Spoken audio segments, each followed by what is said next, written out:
Salut à tous et bienvenue dans cette nouvelle vidéo. Alors sur la chaîne, on a pas mal parlé de l'Afrique, on a parlé du Mali, de la Somalie, du Congo, de la francophonie en Afrique, donc déjà je vous invite à aller voir ces vidéos.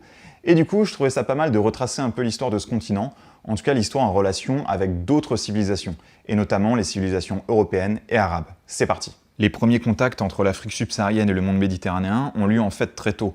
Dès l'Antiquité, le long des routes commerciales, à travers le Sahara, sont échangés de l'or, de l'ivoire, des peaux, des esclaves, et également le long des axes naturels. Et là, je pense surtout au Nil, qui relie l'Égypte, au Soudan et à l'Éthiopie notamment.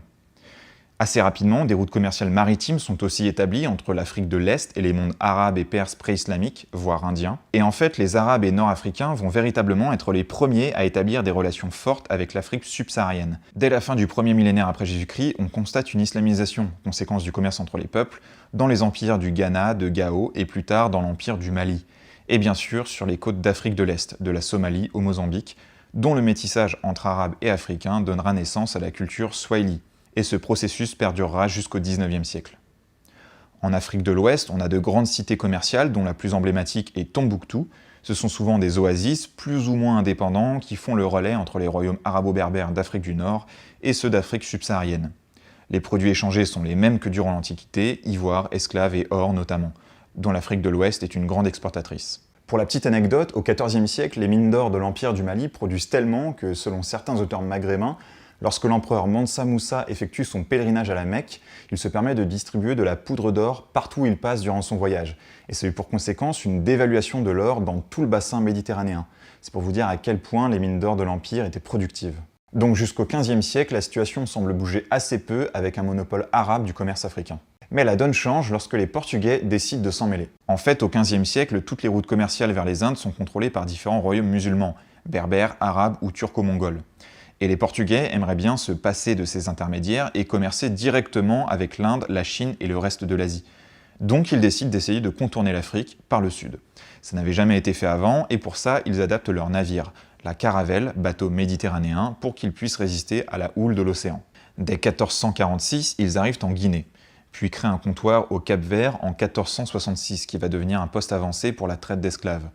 Ils construisent des forts en Côte de l'Or dans les années 1480, décennie durant laquelle ils atteignent l'embouchure du fleuve Congo. Et enfin, en 1488, ils parviennent à passer le cap de Bonne-Espérance. 10 ans plus tard, Vasco de Gama atteint Mombasa, où il rencontre d'ailleurs des commerçants chinois. Il atteint ensuite Malindi, puis se dirige vers les Indes. Leur objectif est alors atteint, ils viennent de créer une nouvelle route commerciale pour l'Asie, avec en plus un réseau de comptoirs sur les côtes africaines. Après cela, le XVIe siècle sera l'objet de fortes rivalités entre Portugais et Ottomans dans l'océan Indien, et les Portugais vont rester maîtres des comptoirs africains. Mais dès le XVIIe siècle, une nouvelle concurrence arrive puisque les autres puissances européennes entendent bien également profiter de cette nouvelle route maritime, ainsi que des richesses africaines. Des compagnies maritimes commerciales sont créées, comme la Compagnie des Indes orientales néerlandaises, qui conquiert certains comptoirs portugais sur la côte ouest. Et dans les années 1620, les Français, Anglais et Danois créeront le même type de compagnie maritime. Cette nouvelle concurrence chamboule le système de comptoirs de la côte ouest. Les Français prennent possession de la Sénégambie en 1626, les Néerlandais prennent le contrôle de l'important comptoir Elmina en 1637, puis fondent Cape Town en 1652, comptoir qui devait servir d'escale à mi-chemin des Indes et qui deviendra finalement une colonie de peuplement.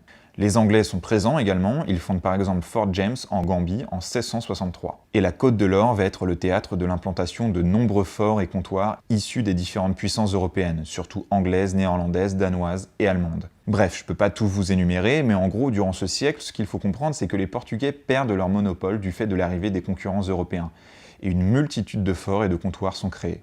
Les Portugais parviennent tout de même à s'implanter solidement sur la côte de l'Angola actuelle avec le comptoir de Luanda, fondé au siècle précédent. En revanche, à l'est, ils perdent Mombasa en 1698 au profit du sultanat d'Oman, et avec la ville toute la côte nord de l'Afrique de l'Est. Les Portugais se sont montrés brutaux avec les populations locales, souvent musulmanes, qui ont fini par se révolter. Et sous l'égide des Omanais, musulmans également, cette région va reprospérer, car elle sera à nouveau en mesure de commercer avec les autres puissances de l'océan Indien, Ottoman, Empire moghol ou Gujarat en Inde. Du côté des Français, ils fondent également un certain nombre de comptoirs et se déclarent notamment maîtres de Madagascar en 1665. Alors ce nouvel afflux d'Européens perturbe l'équilibre des royaumes africains. En effet, le commerce et notamment la vente et l'achat d'esclaves se fait maintenant principalement au niveau des côtes. Le commerce transsaharien en pâtit, et les royaumes et cités qui autrefois prospéraient de ce commerce à travers le désert, je vous parlais de Tombouctou tout à l'heure, commencent doucement à décliner, tandis que les comptoirs, eux, prospèrent. Alors on pourrait penser que ça y est, les Européens commencent à prendre le contrôle de l'Afrique, mais en fait pas du tout. L'intérieur du continent n'est absolument pas exploré, et dans beaucoup de cas, les Européens ne contrôlent même pas totalement leur propre comptoir. Les royaumes côtiers africains, fournisseurs d'esclaves, restent les maîtres de leur territoire. Et souvent, les Européens sont même obligés de leur payer un loyer ou de leur offrir des cadeaux pour avoir le droit de maintenir leur comptoir. Donc on n'a pas encore à ce moment-là une relation dominant-dominée entre puissances africaines et européennes. Car il faut bien garder à l'esprit que l'Afrique n'est pas du tout vierge de toute civilisation avant l'arrivée des Européens et des Arabes. On a une multitude d'empires et de royaumes avec des relations diplomatiques et commerciales complexes. Puis le XVIIIe siècle va être la continuité du XVIIe. La traite négrière connaît son apogée. La demande en esclaves s'intensifie en Amérique et des comptoirs vont être créés sur ce qu'on appellera la côte des esclaves, sur les actuels Bénin et Nigeria, qui ne laissent aucun doute sur ce qui est échangé là-bas. Les Anglais, Français, Portugais et Néerlandais y sont surtout actifs. Vous voyez ici une carte datant de 1780. Les annotations sur les côtes représentent les établissements européens. Le littoral en est rempli. Il faut noter également que malgré les comptoirs commerciaux, beaucoup d'échanges se faisaient ailleurs, directement sur les plages, entre Africains et marchands commerciaux indépendants des grandes compagnies commerciales des pays. Après quelques générations, des métissages entre Européens et Africains ont lieu, et les descendants métis ont souvent été les courtiers des comptoirs, chargés des échanges. Certains gagnèrent beaucoup de pouvoir et d'argent. Et à plus grande échelle, certains royaumes africains se sont également enrichis grâce à la traite négrière. Empire Oyo, Kong, Imamad du Fouta Djallon, de Fouta Toro, royaume de Koya, du Kasso, de Kaabu, de Dahomey, confédération Fante ou Ashanti. Donc tout ça pour dire qu'à l'époque, la traite des esclaves profite aux marchands européens et arabes, mais également aux riches élites africaines. Puis le 19e siècle sera le siècle de la fin de la traite. Dès 1807, le Royaume-Uni et les États-Unis l'interdisent, et ils seront suivis par de nombreux pays européens en 1815 lors du Congrès de Vienne. Mais attention, traite n'est pas synonyme d'esclavage, c'est le commerce d'esclaves qui est interdit, et pas l'esclavage en soi. Et d'ailleurs, même après l'abolition de la traite, les pays vont rester très tolérants avec les marchands illégaux, si bien qu'elle va rester très dynamique jusque dans les années 1850. Et le 19e siècle va également être le siècle des explorations. L'Afrique intrigue les Européens en mal d'aventure, et de nombreuses expéditions vont être organisées afin de cartographier l'intérieur du continent. Ces expéditions sont souvent lancées à partir des comptoirs alors en déclin. Je vous en liste quelques-unes. On note celle de l'Italien Pierre Savorgnan de Brazza, entre 1875 et 1878 pour le compte de la France. Il donnera son nom à la ville de Brazzaville, en République du Congo. Et celle de Jean-Baptiste Marchand, toujours pour la France, qui part du fleuve Congo pour rejoindre le Nil en 1897-1898. Côté britannique, on a les nombreuses expéditions de David Livingstone, qui va explorer la région des Grands Lacs et une bonne partie du sud du continent pendant plus de 30 ans, entre 1840 et 1873. Et également celle de Henry Morton Stanley, qui fut envoyé en 1869 retrouver Livingstone, porté disparu à ce moment-là. Il se rencontre en 1871 près du lac Tanganyika. Puis jusqu'en 1877, il va poursuivre ses expéditions et descendra tout le fleuve Congo au cœur de la forêt tropicale. En Afrique de l'Ouest, on a l'expédition de Mungo Park qui va explorer le fleuve Niger. Et les Allemands, quant à eux, vont se concentrer plutôt sur les régions sahariennes et sahéliennes avec de nombreuses expéditions. Exception faite de l'explorateur Hermann von Wissmann qui traversera le continent d'ouest en est, de Luanda à Zanzibar entre 1880 et 1883. C'est la course aux explorations, et on sent que les Européens ont une volonté de colonisation sous le prétexte d'une mission civilisatrice de l'Occident.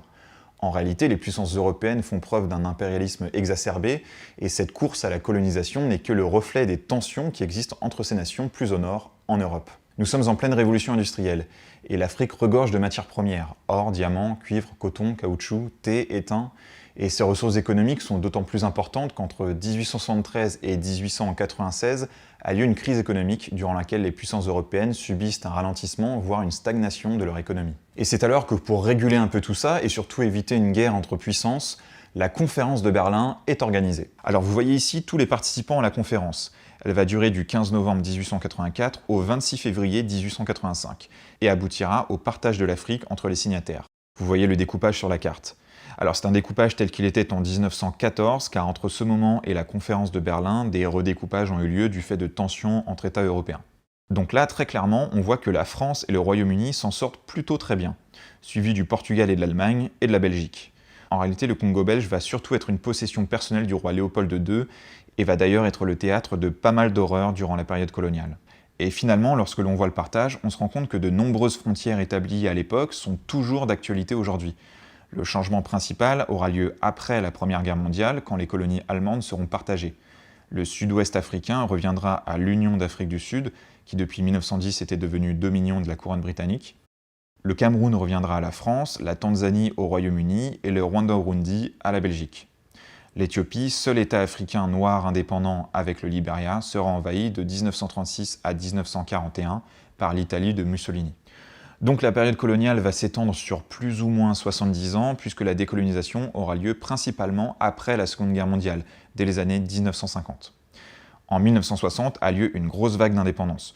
Grosso modo, toutes les colonies françaises, à part l'Algérie, les Comores et Djibouti, sont concernées.